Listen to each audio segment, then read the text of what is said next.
right, starting today from the road, the weather is lovely. Hopefully it's not going to rain, although you never know with the elevation changes. We're going into the mountains.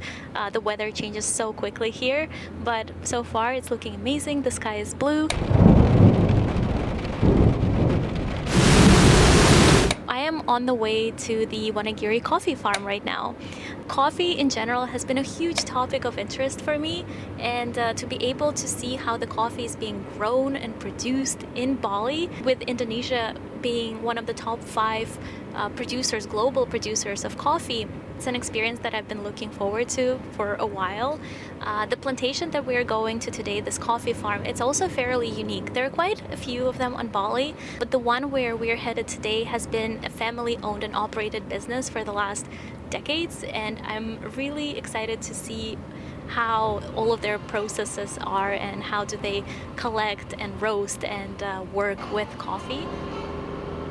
So right now, slowly leaving and exiting the busier part of the island.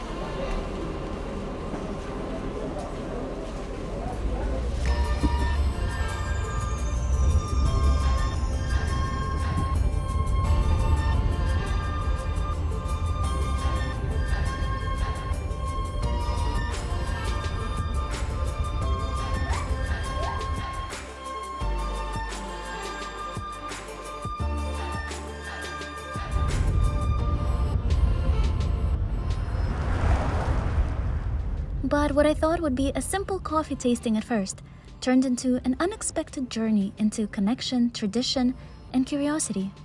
Meet Wayan, the owner of Wanagiri Coffee Farm, and his nephew Ardawan, who welcomed me with a tour through the farm nested right in the jungle. I came here mainly for the coffee tasting, but what made this visit special was Wayan's openness to sit down and share the story of the farm and his approach to growing coffee. I want to explain first. Yes. This is a natural process. I take the red one from the tree and then dry on the sun 1 month.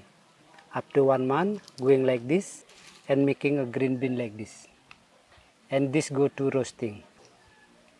This is the finally. Oh, Next, the vanilla coffee. Same, I take red one and then we open first by the machine. And this bean I put in water 20 hours and then washing until clean dry. This dry 2 weeks. After 2 weeks, same process, we open by the machine and then go to roasting. But in roasting, we mix vanilla.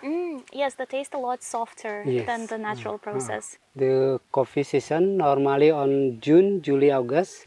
We busy on picking and then make production like this. Your nephew mentioned that you do everything by hand, like collect the berries. Yes, we collect everything by hand because that's deep and make a terrace impossible by machine everything. I see. So how long does it take you to collect everything? And Collect it, we pick every day in June, July, August. We start from the first line until finish and then go back again. This do every day. Oh wow, every single day for Yes, 3 months. 3 months in totally because we pick red only. That's the good quality. And then processing and then dry and then pick again like that. This is machine washing. I wash here. Yes. After clean dry on the sun, 2 weeks. 2 weeks. After 2 weeks, we open again by the machine. This the green bean go down and the skin go out for compost. After that, the finishing like this. After dry, this go to roasting.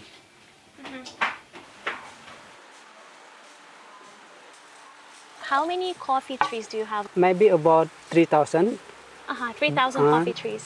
But active maybe 50%. 50%. Because we have the 2 old, younger, still baby. We plant every year continue in April. Okay. Because March, April is the big rain, that season for planting.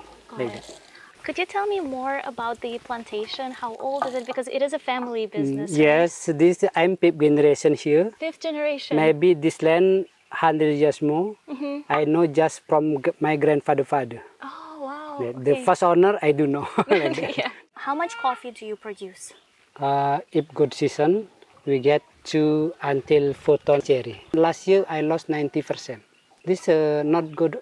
Too much rain. Oh, too much rain. Yes. Okay, I see. And this year 50%. And next I hope this more go up now from this year. Better. What do you do outside of the season? Totally busy. Busy, you're always busy. June, July, August, we busy in production. September, October, we busy normally cleaning area, cut the tree because the coffee flower season. Cut off the tip of the tree. Yes, to easy to take. Easy to take, so it grows wider but not higher. Yes, this one high. I didn't know that coffee can grow so high. Coffee beans turn from green to red as they ripen, and even though right now it's not the season, we managed to find one red coffee cherry. Imagine the entire tree covered in them when they're ready to be taken and processed.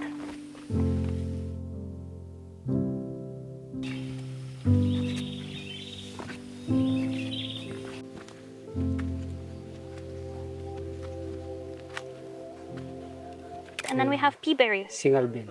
single bean. There's a high caffeine. My first time trying. Because it's only 5%. But yeah, Hard to making. Sometimes we not sell again. I really like this one. Yeah, It's this very good for in the morning. in the morning. It's for start work. Yeah, you can feel it much stronger taste. I also saw the beehives. I the had bee the house. box, that the bees. Ah, yes, right there. That's why Bali coffee is the best in the world, because I have bees. They are come to avocado flower, banana flower, coffee flower. They are mixed taste Bali has the best coffee. because they have everything but low production. Production, yes.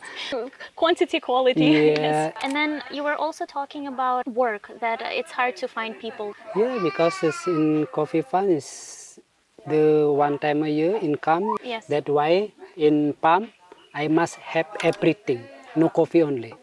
Because if I have coffee only, maybe I can live only 3 months. June, July, August, and September lost money from coffee. Yes, I can sell avocado in December. I see, yes. Make the wine process, same I take grade 1, and then I put in plastic bag 1 month. This fermentation 1 month, after fermentation we dry again 1 month.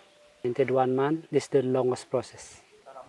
It smells different as well. Yes. Oh, I can almost taste it tastes like coffee mixed with yeah. wine. Yeah, Yeah. alcohol.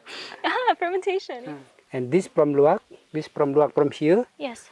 And the last, this I found same from Luwak, but this I found everywhere on the wine. Wild. Luwak coffee, or Kopi Luwak, is one of the most unique types of coffee in the world that originated here in Indonesia, known for its unusual production process. Coffee beans are eaten by luwak, and as beans pass through the digestive system, enzymes alter the beans, reducing their acidity and creating a smoother, less bitter coffee. Once passed, the beans are collected, cleaned, and roasted to produce luwak coffee. This process has roots in the 18th century during the Dutch colonial period in Indonesia, when local farmers, restricted from picking coffee cherries for themselves, discovered beans processed by wild civets. On Wayan's farm, luwak coffee plays a vital role in supporting his family and his work. He cares for both wild and captive civets, with 12 civets living on his farm, each one with a name and a distinct personality he told me about. They're fed a diet including farm-grown produce and chicken, and I saw how much he respects and cares for them. While the ethical aspects of luwak coffee are complex, Wayan's relationship with these animals is deeply personal, reflecting a care and respect that's evident in how he manages his farm.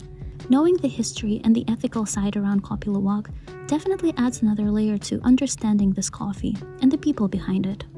Wayan, thank you so much. You're okay, welcome. Thank you so Yes. much.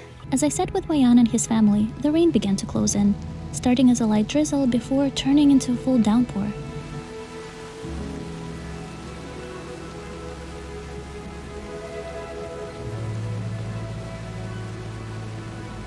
They invited me to stay and wait it out, and in that moment, surrounded by his family, I felt the true heart of this experience. What began as a simple curiosity about Balinese coffee transformed as I witnessed the pride and love they have for their craft and each other.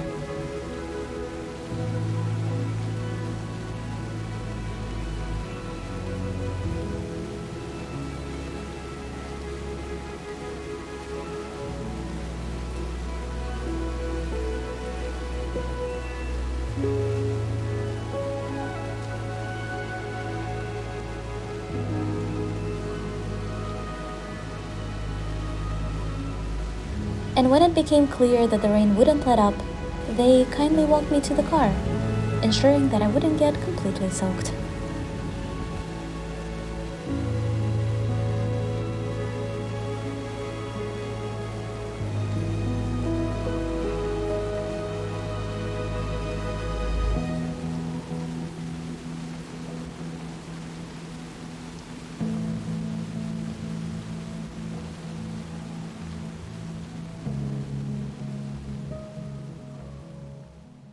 Well, I made it home.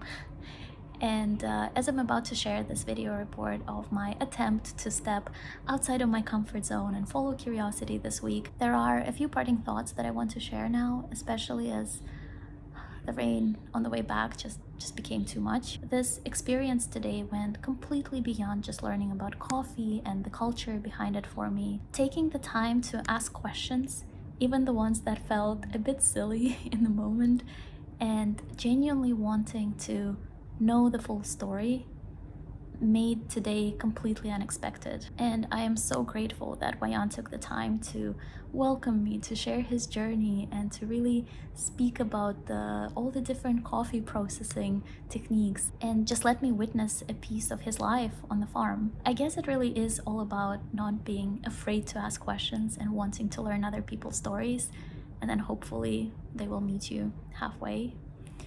But what a special day. And thank you so much for watching this one. I will see you next week with my next attempt to step outside of the comfort zone and follow curiosity. And yeah, bye.